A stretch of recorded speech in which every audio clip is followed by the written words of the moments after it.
for today's video guys. Tanghali na guys.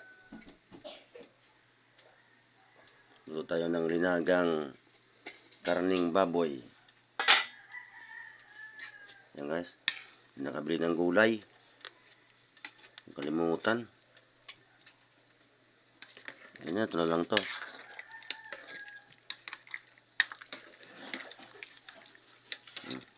Ganyan na lang yan guys. Linagang hindi maintindihan to.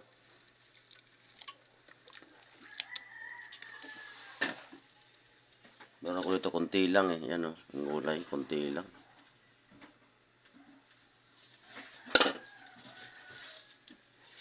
Pasensya na po kayo. Ngayon lang ako nagluto ulit kasi busy po.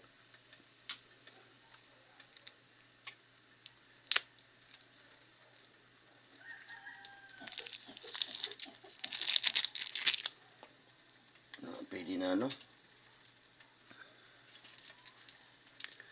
Panay ang ano natin sa Facebook. Excuse me.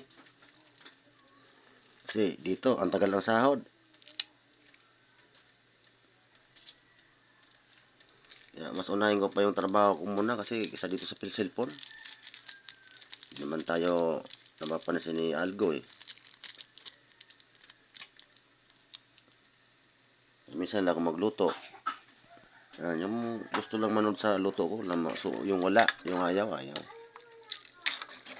naman problema yan eh. Hindi naman ako namimilit eh.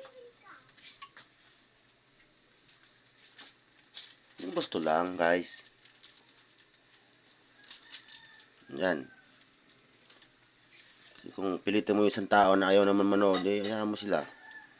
Ano lang ang ugali ko.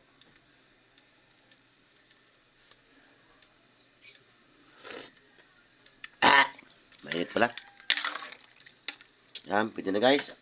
Pwede na guys. Away kainin guys. Lagyan na natin to yung ano, kunting gulay.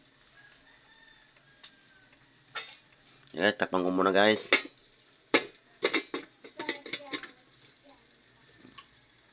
Sa Facebook kasi, kahit magtaga ka, hindi ka naman napapansin. Unahin mo muna yung trabaho natin. Kasi ibang Facebook, parang may pinipili sila eh. Kung sino pa yung mayaman, yun na pinapasahod nila guys. Tayo na nag-aasam-asam ng magkapera para sa pamilya, wala.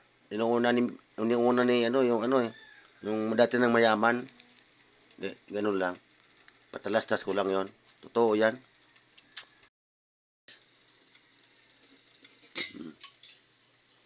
Luto na po yan. Luto na guys. Excuse. Yan. Kunting gulay lang guys. Yan guys. Pasensya na po kayo. Kung ano nasabi ko ngayon. Pasensya na. Ganun talaga eh. Inuunang pasaorin ni Mita yung mga dati ng mayaman. Tayo na mahihirap. Hindi tayo napapansin. Kasi na pa yung mayaman. Yun na napapansin. Yun. Pwede na. Sige po guys. Maraming pong thank you sa inyong lahat. God bless. Bye.